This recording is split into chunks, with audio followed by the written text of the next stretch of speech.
नमस्कार। नवीन senior secondary school की online classes में आप सभी विद्यार्थियों का स्वागत है। कक्षा 12 की कृषि जीव विज्ञान विषय के हमने 2 अध्याय कंप्लीट कर लिए हैं। आज एक नया अध्याय 12वां अध्याय प्रारंभ करने जा रहे हैं। मधुमक्खी पालन और कृषि में महत्व। मधुमक्खी पालन और कृषि में महत्व। तो बच्चों ध्यान दें, मधुमक्खी शब्द क्या कोई नया शब्द है क्या हमारे लिए? कोई नया शब्द नहीं है, बल्कि इस शब्द को हम बचपन से सुनते आ रहे हैं। तो आज हम मधुमक्खी के बारे में ही, उसका जीवन वृत्त, उसके समूह के लक्षण, उसके उपयोग इत्यादि का अध्ययन करेंगे। पहली बात, मधुमक्खी एक सामाजिक प्राणी है जो विश्वव्यापी होता है। सामाजिक शब्द क्यों लगा रहे हैं? क्योंकि मधुमक्खी कभी भी अकेले नहीं रहती, हमेशा समूह में रहती हैं, हमेशा झुंड में रहती हैं और उस समूह के अंदर अनेकों प्रकार की मधुमक्खियाँ, जैसे रानी मधुमक्खी, श्रमिक मधुमक्खी, नर मधुमक्खी इत्यादि सभी पाए जाते हैं। तो इसीलिए हम कह सकते हैं कि ये एक सामाजिक प्राणी है और समूह के सभी सदस्यों के मध्य श्रम विभाजन पाया जाता है। श्रम विभाजन मतलब समूह के सभी सदस्य, रानी मक्खी है उसका अलग कार्य होगा, श्रमिक मक्खी है उसका अलग कार्य होगा, नर मक्खी है उसका अलग कार्य होगा। तो इसीलिए मधुमक्खियों में श्रम विभाजन पाया जाता है। मधुमक्खी केवल कोई एक देश या एक प्रांत में नहीं पाई जाती, बल्कि सभी जगह पाई जाती है, पूरे विश्व में पाई जाती है। इसीलिए हम कह सकते हैं कि ये विश्वव्यापी प्राणी है। मधुमक्खी की अनेकों जातियां संपूर्ण विश्व में पाई जाती है। अब एक छोटी बात देखें हम कि मधुमक्खी का वास्तव में अगर हम एक मोटे तौर पर उपयोग देखें तो हम क्या देखते हैं कि भाई मधुमक्खियों से हमें शहद प्राप्त होता है। मेन जो इसका उपयोग है वो शहद के रूप में होता है। तो क्या सभी जाति की मधुमक्खियों द्वारा हमें पर्याप्त या उचित मात्रा में शहद मिल पाता है? ऐसा नहीं। कुछ विशेष जातियों की मधुमक्खियों द्वारा ही हमें पर्याप्त मात्रा में अच्छी क्वालिटी का शहद मिल पाता है और कुछ जातियों की मधुमक्खियों द्वारा हमें उतनी पर्याप्त मात्रा में शहद नहीं मिल पाता और उस शहद के अंदर जो पौष्टिक गुण होते हैं वो भी नहीं होते। तो देखते हैं कुछ विशेष जातियों की मधुमक्खियों के बारे में। मधुमक्खी की कुछ विशेष जातियां हैं जिन्हें हम मुख्यतया जानते हैं। सारंग मधुमक्खी, जिसका वैज्ञानिक नाम है एपिस डॉर्सेटा। भंवर मधुमक्खी एपिस इंडिका। एक होती है छोटी मधुमक्खी जिसे कहते हैं एपिस फ्लोरा।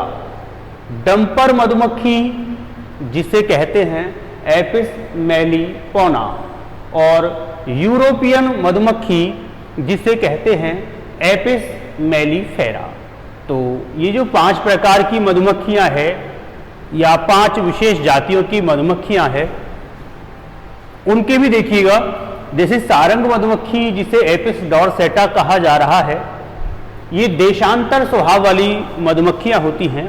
देशांतर स्वभाव का मतलब ये एक स्थान विशेष पर अधिक समय तक नहीं टिकती, बल्कि भ्रमण करती रहती हैं और इसीलिए इन्हें देशांतर स्वभाव वाली मधुमक्खियां कहा जाता है। अब जो देशांतर स्वभाव वाली है, इनका हम अधिक उपयोग नहीं करते शहद के लिए। भाई शहद प्राप्त करना है तो इन मधुमक्खियों का एपिस डोर्सेटा का अधिक उपयोग नहीं किया जाता। तो फिर शहद प्राप्त करने के लिए ऐसी कौन कौन सी मधुमक्खियां हैं जिनका सर्वाधिक उपयोग होता है, वो ये हम 2 वैरायटियां देखेंगे। कौन कौन सी? एपिस इंडिका जिसे कहते हैं भंवर मधुमक्खी, और एपिस मेलिफेरा जिसे कहते हैं यूरोपियन मधुमक्खी। इन दोनों जाति की मधुमक्खियों का उपयोग सामान्यतया अधिक शहद प्राप्त करने के लिए बहुतायत में पालन किया जाता है, कृत्रिम रूप से, प्राकृतिक रूप से, सभी प्रकार से। सर्वाधिक मधुमक्खी पालन में ये दोनों जातियों की मधुमक्खियां प्रयुक्त होती है, क्योंकि इनके द्वारा हमें शहद अधिक मात्रा में प्राप्त होता है। अधिक मात्रा में शहद प्राप्त होता है, और हम जानते हैं मधुमक्खी पालन का भी एक जो मुख्य लक्ष्य है, भाई और चीज़ें भी मिलती हैं, इससे मोम मिलता है, लेकिन जो इसका मुख्य लक्ष्य है वो शहद प्राप्त करना ही होता है। और अधिक शहद प्राप्त करने के लिए इन दोनों जातियों की मधुमक्खियों का उपयोग किया जाता है या पालन किया जाता है। एक बात और, मधुमक्खी पालन क्या सभी स्थानों पर किया जा सकता है? तो इसका जवाब होगा नहीं। सभी स्थानों पर मधुमक्खी पालन उपयुक्त नहीं होता। मधुमक्खी पालन के लिए जो आवश्यक शर्तें हैं, पहली बात, जिस स्थान पर मधुमक्खी या कृत्रिम मधुमक्खी पालन किया जाना है, उस स्थान के आसपास के क्षेत्र में पर्याप्त फसल होनी चाहिए, और फसल भी कैसी? फूल वाले पौधे पर्याप्त मात्रा में होने चाहिए।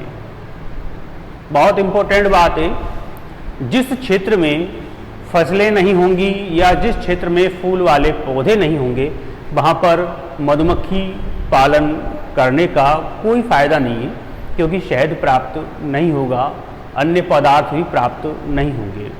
तो कृत्रिम रूप से मधुमक्खी पालन के लिए बहुत ज़रूरी है कि उस क्षेत्र विशेष के आसपास अत्यधिक फसलें हों, पुष्प वाली फसलें हों, और पुष्प भी कैसे हों? मकरंद कोश युक्त हों, जलवायु अनुकूल हो। मधुमक्खियों के जीवित रहने के लिए जलवायु अनुकूल हो, तो वहाँ पर अधिक मात्रा में मधुमक्खी पालन किया जा सकता है। आगे बात करें कि कार्य और संरचना के आधार पर मधुमक्खियां कितने प्रकार की होती है। अभी कुछ समय पहले हमने बताया था कि मधुमक्खियां सामूहिक जीवन बिताती हैं, सामाजिक प्राणी हैं, और मधुमक्खियों के समूह में श्रम विभाजन पाया जाता है। तो उस श्रम विभाजन के आधार पर या उनके कार्य के आधार पर मधुमक्खियां सामान्यतया 3 भागों में बांट सकते हैं। 3 भाग कौन कौन से या 3 प्रकार कौन कौन से? एक तो होती है रानी मधुमक्खी, एक होती है नर या ड्रोन मधुमक्खी, और एक होती है श्रमिक मधुमक्खी। रानी मधुमक्खी, नर मधुमक्खी, और तीसरी होती है श्रमिक मधुमक्खी। तो सबसे पहले बात करेंगे हम रानी मधुमक्खी की। याद रखिए, पूरे छत्ते में रानी मधुमक्खी की संख्या 1 होती है, बहुत ज़्यादा नहीं होती, संख्या बहुत कम होती है। पूरे छत्ते में 1 या फिर कभी कभी कुछ ज़्यादा हो सकती हैं। रानी मधुमक्खी का आकार सबसे बड़ा होता है। तीनों प्रकार की मधुमक्खियों में रानी मधुमक्खी का आकार सबसे बड़ा होगा।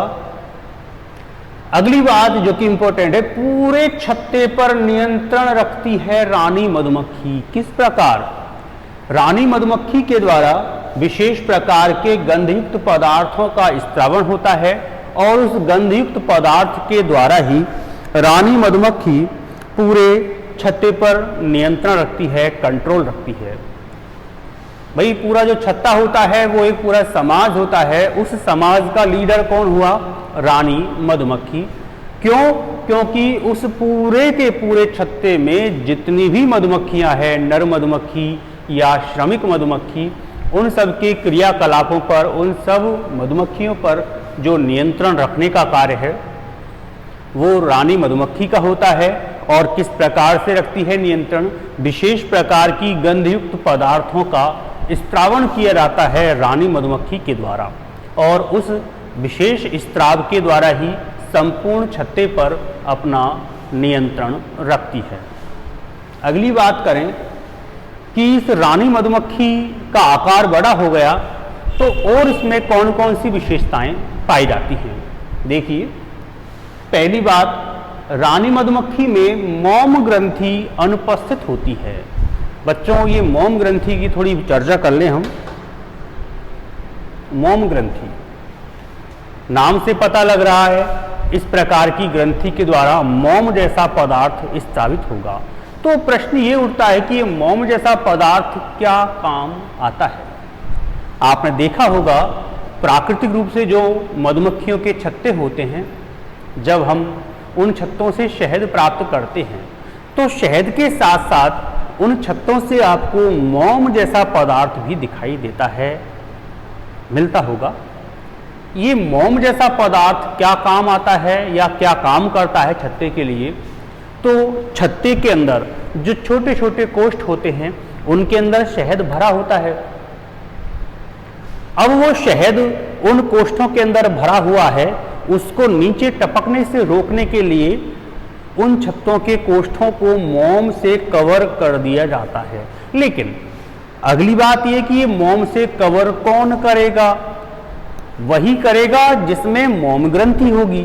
तो रानी मधुमक्खी के अंदर तो मोम ग्रंथि अनुपस्थित है, और वैसे भी हम नाम से पता लग रहा है रानी मधुमक्खी है, तो पूरे छत्ते में ये केवल और केवल एक ही कार्य करती है, जनन का, अर्थात अंडे देने का या बच्चे देने का कार्य करती है, उसके अलावा अन्य कार्य नहीं करती।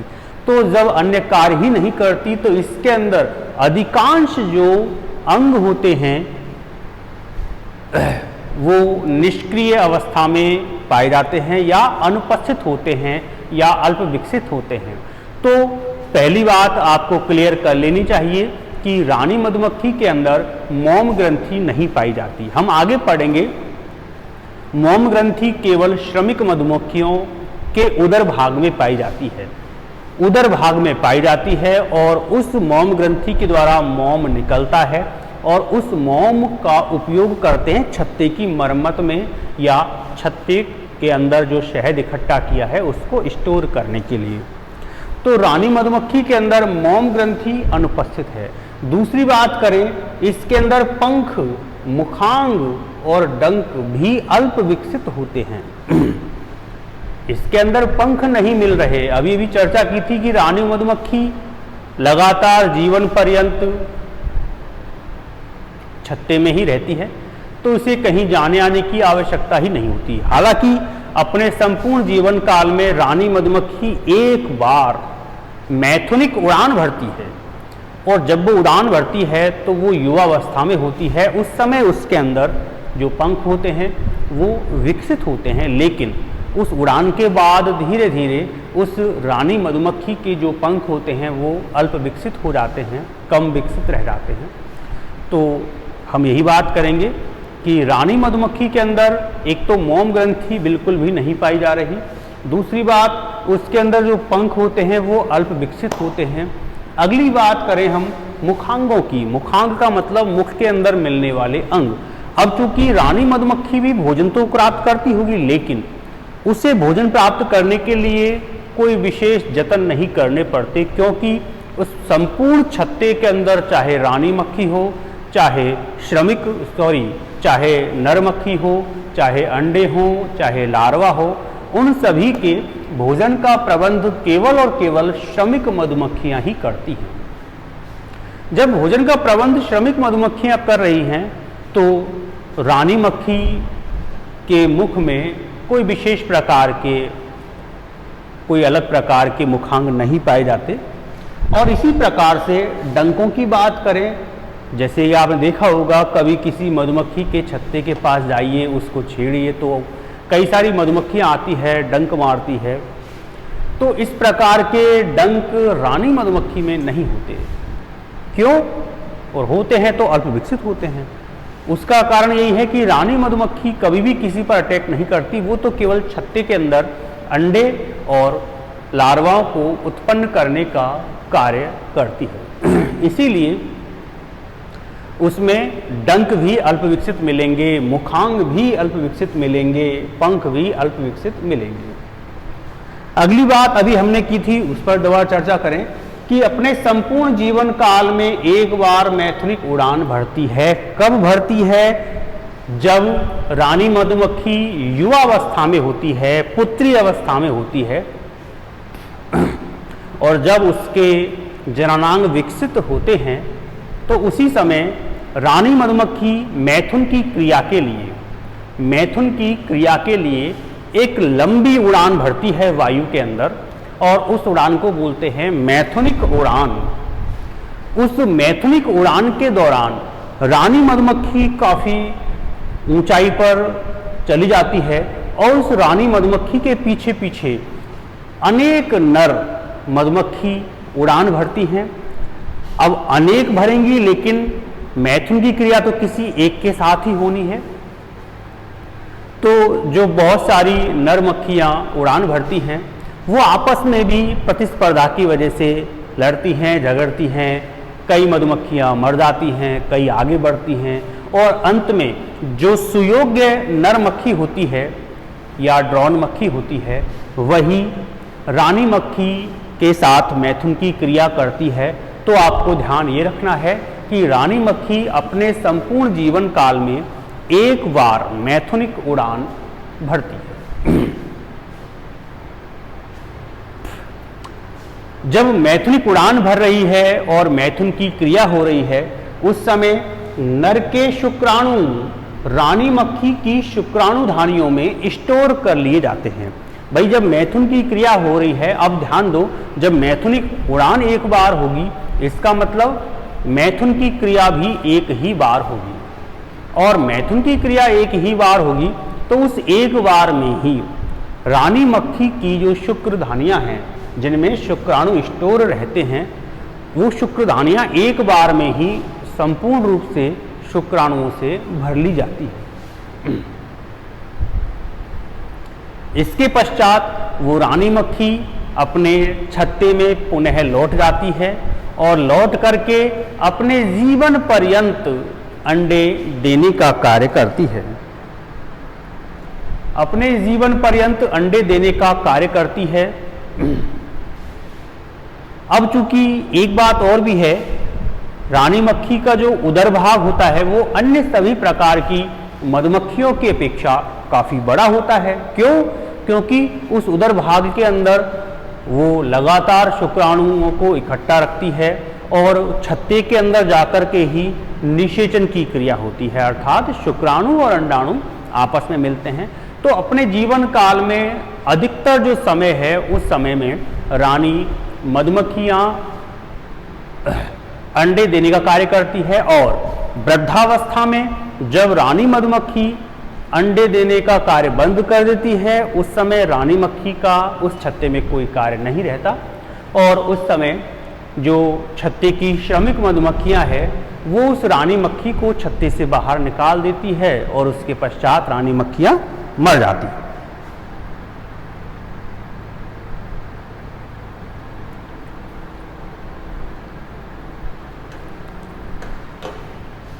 अगली बात करें कि जो रानी मक्खी होती है वो अंडे तो देती है, लेकिन ये ध्यान रखिएगा, बहुत इंपॉर्टेंट बात है कि जो रानी मक्खी होती है वो दो प्रकार के अंडे दे सकती है या देती है। कौन कौन से? निषेचित अंडे और अनिषेचित अंडे। रानी मक्खी छत्ते में दो प्रकार के अंडे देती है, निषेचित अंडे और अनिषेचित अंडे। अब जो निषेचित अंडे हैं उनकी बात करें तो नाम से पता लग रहा है, ऐसे अंडे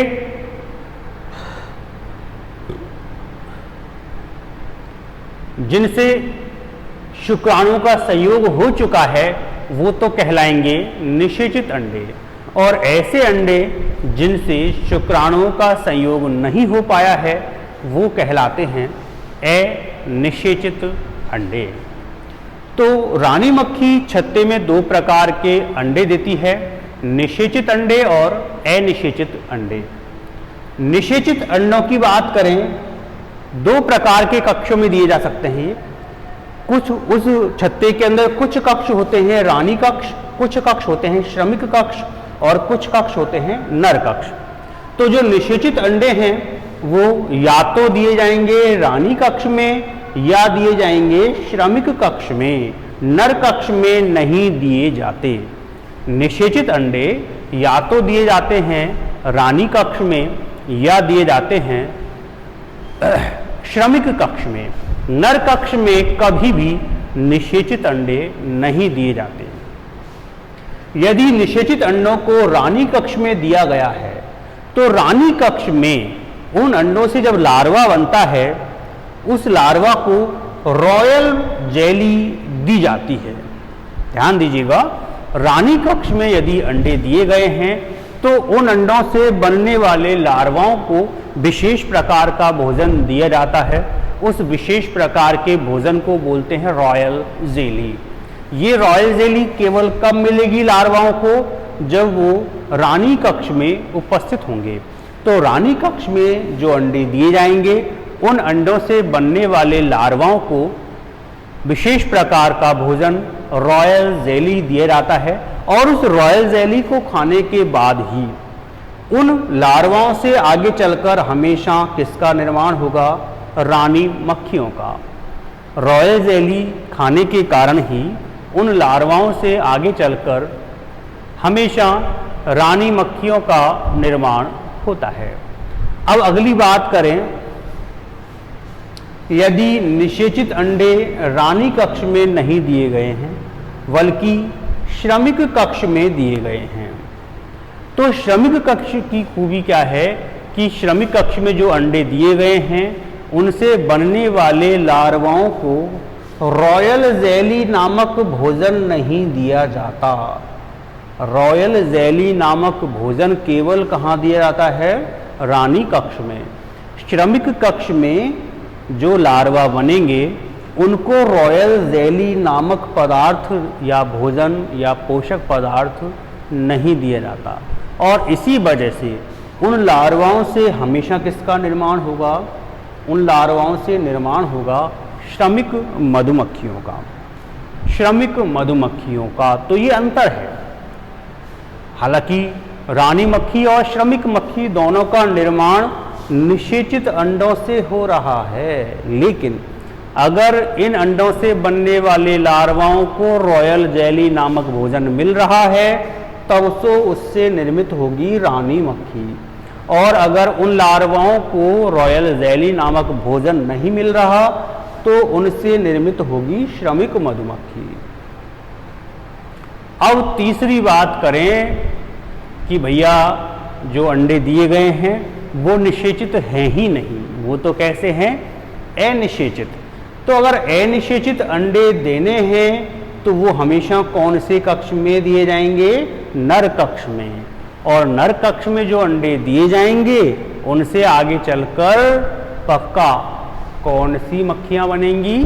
नर मधुमक्खियां बनेंगी, या ड्रोन, नर को ही बोलते हैं ड्रोन मधुमक्खी, नर या ड्रोन मधुमक्खियां निर्मित होंगी।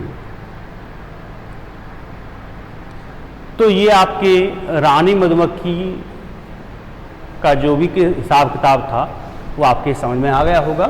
एक बार वापस से देखिए, रानी मधुमक्खी, सबसे पहली बात, पूरे छत्ते में सबसे बड़ा आकार होगा रानी मधुमक्खी का।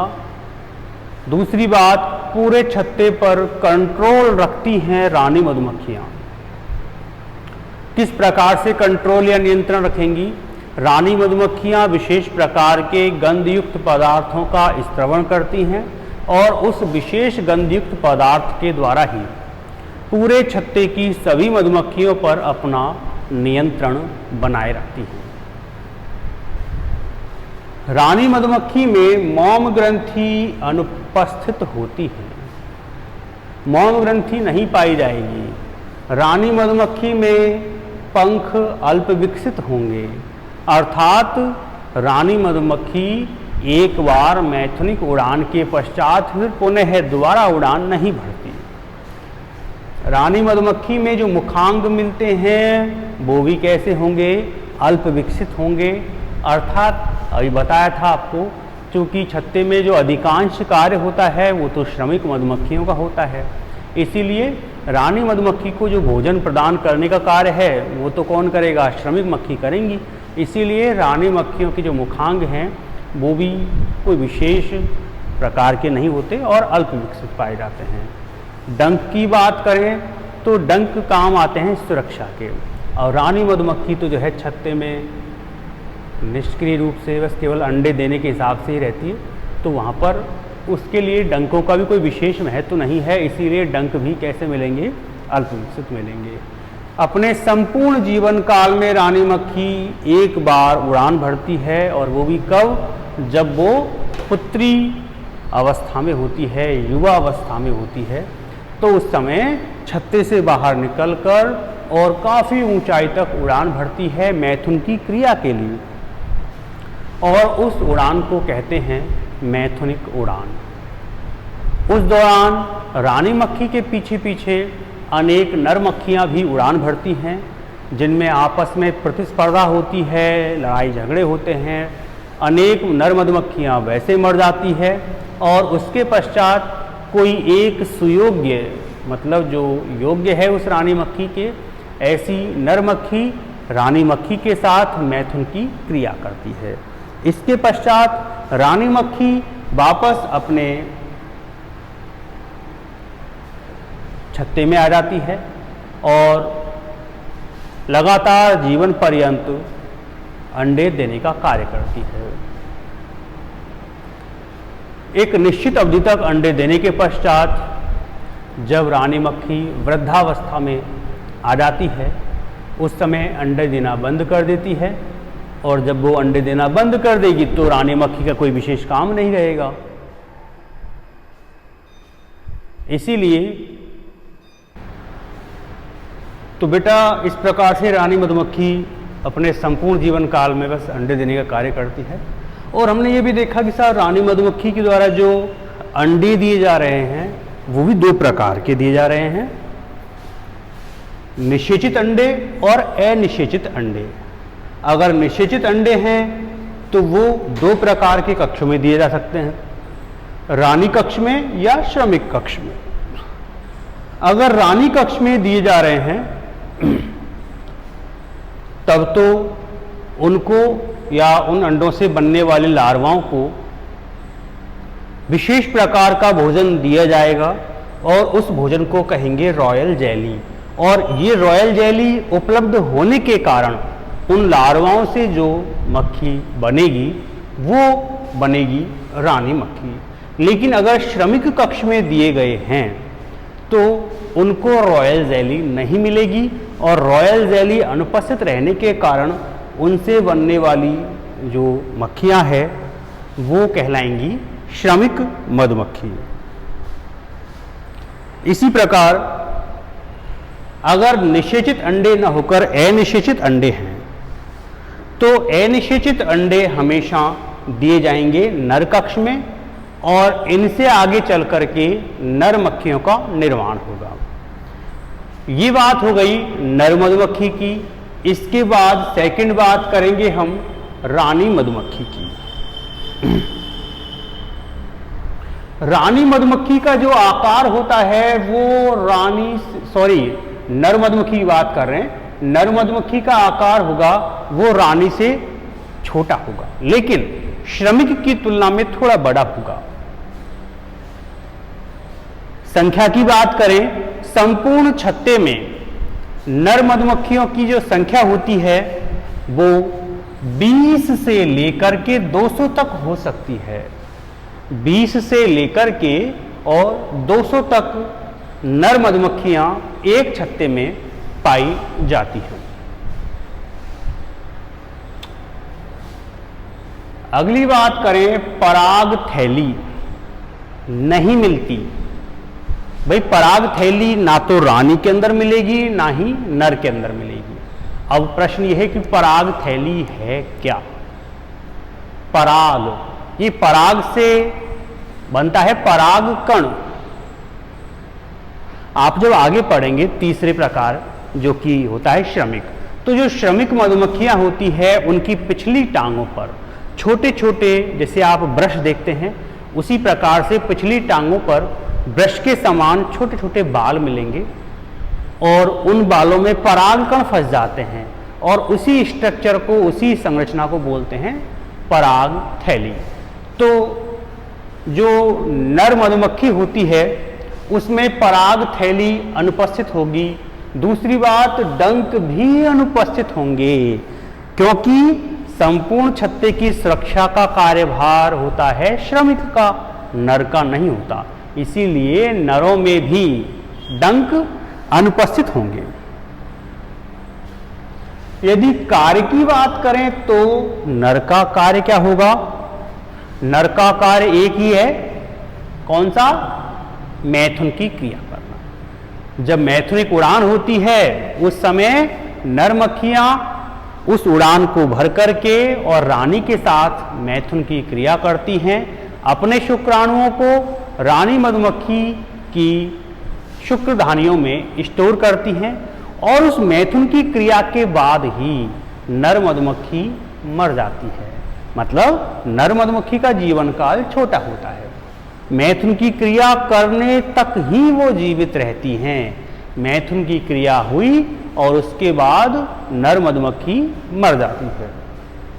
अगर आप बात करें भोजन की आपूर्ति की कि साहब नर मधुमक्खियों को किस प्रकार से भोजन मिलता है, तो अभी कुछ देर पहले बताया था, छत्ते के भीतर उपस्थित रानी, उपस्थित नर, उपस्थित अंडे, लार्वा, इन सभी को भोजन उपलब्ध करवाने का जो मुख्य कार्य होता है वो कार्य होता है श्रमिक मधुमक्खियों द्वारा।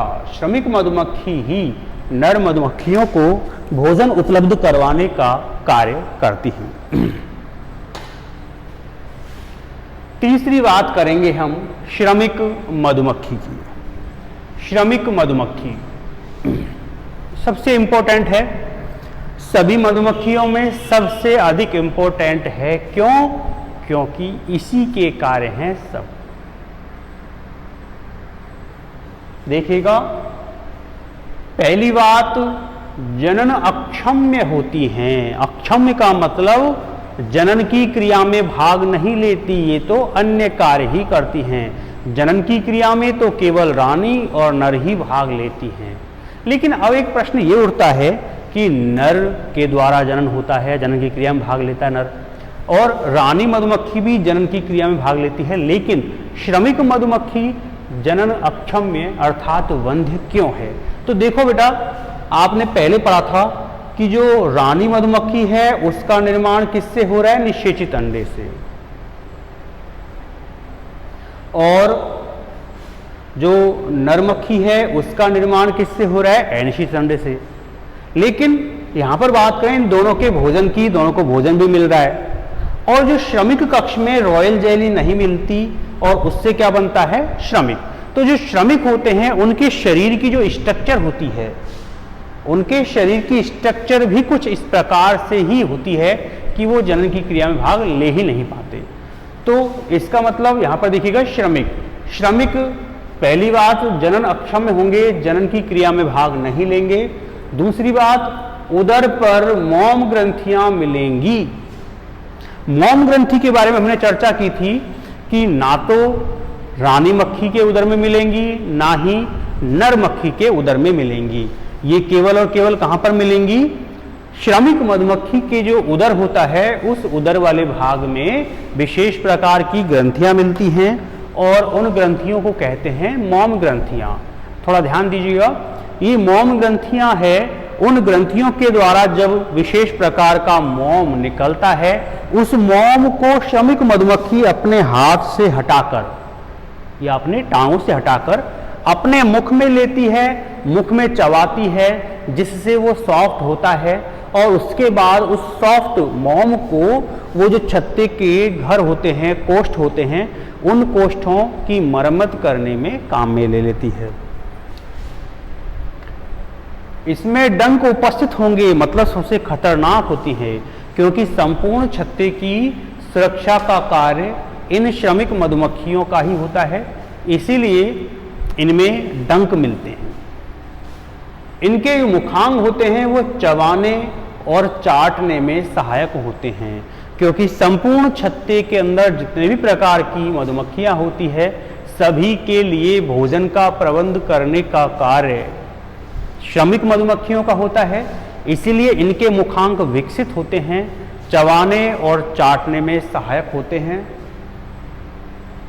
इनके पिछले पैरों पर ब्रश के समान बाल मिलते हैं। अभी कुछ देर पहले अपन ने पराग थैली की बात की थी, तो ये उसी की बात हो रही है कि जो श्रमिक मधुमक्खियां होती है उनके पिछले पैरों पर जिस प्रकार से ब्रश होता है उस ब्रश में छोटे छोटे बाल होते हैं, उसी प्रकार से श्रमिक मधुमक्खियों के पिछले पैरों में भी बाल पाए जाते हैं ब्रश के समान, और जिनमें पराग कण फंसे हुए होते हैं, और इस स्ट्रक्चर को ही क्या कहा जाता है, पराग थैली।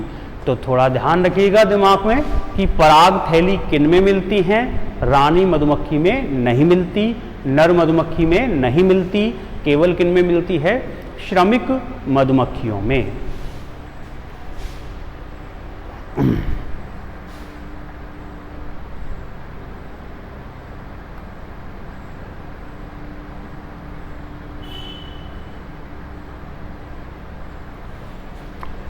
अब बात करते हैं कार्य की। कार्य किसका कार्य, देखो नर मधुमक्खी का कार्य हो गया मैथुन की क्रिया में सहायता करना, रानी मधुमक्खी का कार्य हो गया अंडे देना। तो श्रमिक मधुमक्खी का कार्य क्या है, पहला कार्य मकरंद और पराग कण इकट्ठा करना। भाई छत्ते के अंदर जो शहद बन रहा है वो शहद बनता कैसे है, पुष्प, जो पुष्प होते हैं उनके अंदर मकरंद ग्रंथियां होती है और उस मकरंद ग्रंथि के द्वारा मकरंद बनता है। तो वो मकरंद और जो परागकण होते हैं उन्हीं को लेकर के और उनसे ही बनता है शहद। तो पहला कार्य क्या हो गया कि पुष्पों पर जाना और वहां से मकरंद और परागकणों को इकट्ठा करना। दूसरा कार्य शत्रुओं से सुरक्षा करना।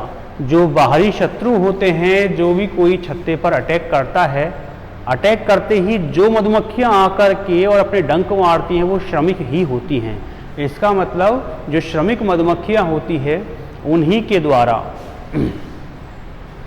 पूरे छत्ते की सुरक्षा का कार्यभार संभाला जाता है। तीसरी बात करें, अन्य मधुमक्खियों एवं लार्वाओं को भोजन उपलब्ध करवाना। तो अन्य मधुमक्खी मतलब रानी मधुमक्खी, नर मधुमक्खी, अंडे, लार्वा, इन सभी को जो भोजन का प्रबंध कराना होता है वो प्रबंध केवल और केवल कौन करवाता है, श्रमिक मधुमक्खी करवाती है। अंत में बात करें कि मोम ग्रंथि द्वारा छत्ते का निर्माण। तो बच्चों ये थोड़ा ध्यान रखें, मोम ग्रंथि केवल होती किसमें है, श्रमिक मधुमक्खी में होती है। और श्रमिक मधुमक्खी के उदर में जो मिलने वाली मोम ग्रंथि है उन मोम ग्रंथि के द्वारा मोम का स्त्रावण होगा। उस मोम को ये श्रमिक मधुमक्खियां अपनी टांगों की सहायता से लेकर अपने मुख में लेती हैं, चबाती हैं, उसको सॉफ्ट बनाती हैं। सॉफ्ट बनाने के बाद में छत्ते को पैक करती हैं। ये तो बात हो गई। अब एक छोटी सी बात और निकल के आती है, जैसे जो छत्ते लटके होते हैं किसी भी पेड़ की शाखा पर या किसी दीवार पर, तो उस छत्ते में जो छोटे छोटे कोष्ठ होते हैं, घर होते हैं, उन घरों के अंदर जब शहद भरा जाता है तो वो शहद तो लिक्विड फॉर्म में होता है। अब लिक्विड फॉर्म में होगा तो वो तो छत्ते के घरों में से नीचे टपक जाना चाहिए, तो फिर क्यों नहीं टपकता। तो इसमें भी श्रमिक मधुमक्खियां ही सहयोग करती हैं। किस प्रकार से, जब वो छत्ते में उस शहद को भरती हैं तो शहद लिक्विड फॉर्म में होता है, उसको थोड़ा ठोस फॉर्म में बनाने के लिए छत्ते के बाहर निकल करके श्रमिक मधुमक्खियां अपने पंखों को तेजी से फड़फड़ाती हैं, और अपने पंखों को तेजी से फड़फड़ाने से क्या होगा कि जो उन कोष्ठों के अंदर शहद भरा हुआ है वो थोड़ा गाढ़ेपन पे आता है।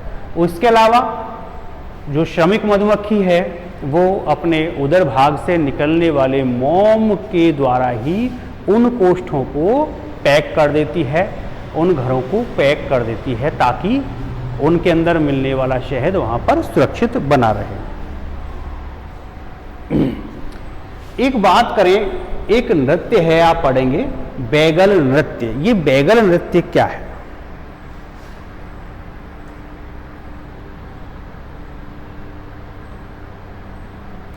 तो बैगल नृत्य किया किसके द्वारा है जाता है? हमेशा बैगल नृत्य किया जाएगा श्रमिक मधुमक्खियों द्वारा। नृत्य है लेकिन इसका नाम रख दिया बैगल नृत्य। क्या होता है? जो श्रमिक मधुमक्खियां होती हैं वो अपने छत्ते से बाहर निकलकर मकरंद और परागकण इत्यादि की खोज में जब फसलों तक पहुंचती है तो वो अपने दो दल बनाती है। एक दल तो उनकी खोज में जाता है और दूसरा दल उनको वापस लेने के लिए आता है। तो जब श्रमिक मधुमक्खियों का एक दल भोजन की तलाश में किसी फसल तक पहुंचता है, वहां पर उसे जब परागकण, मकरंद और जो भोजन है अगर उसको मिल जाता है तो क्या करती हैं वो श्रमिक मधुमक्खियां? उस भोजन को अपने उदर से चिपका लेती हैं और वापस अपने छत्ते की ओर पहुंच जाती हैं, और वहां पहुंच करके जो सूर्य की स्थिति है उस स्थिति के अनुसार गोल गोल डांस करती है, और उस डांस के दौरान वो अपने पेट को अर्थात उदर को दाएं बाएं हिलाती हैं और जो पंख हैं उनको तेजी से फड़फड़ाती हैं। इस प्रकार का जो डांस है, इस प्रकार का जो नृत्य है, वो नृत्य ही क्या कहलाता है? बैगल नृत्य। दोबारा सुने एक बार। बैगल नृत्य कौन करता है? बैगल नृत्य करता है श्रमिक मधुमक्खियां। श्रमिक मधुमक्खियां जब भोजन की तलाश में अपने छत्ते को छोड़कर बाहर जाती हैं और जब उनको भोजन मिल जाता है, ध्यान दें भोजन के रूप में मकरंद और परागकण, जब उन्हें भोजन मिल जाता है तो अपने उदर पर उस भोजन को चिपकाकर वापस अपने छत्ते के पास आकर सूर्य की स्थिति के अनुसार गोल गोल घूमना शुरू कर देती हैं, और गोल गोल घूमना शुरू जब कर देती हैं तो उस समय उनका उदर वाला भाग वो दाएं बाएं हिलाती हैं, और उदर वाला भाग दाएं बाएं हिलाती हैं और अपने पंखों को तेजी से फड़फड़ाने लगती हैं। इसी प्रकार के नृत्य को बैगल नृत्य कहा जाता है। तो इस प्रकार की आज की क्लास के कुछ टॉपिक थे, उनको रिवाइज करें, एक दो बार पढ़ें, काफ़ी अच्छा समझ में आएगा तुम्हारे। इसका जो आगे का पार्ट है उसको हम आगे देखेंगे। धन्यवाद।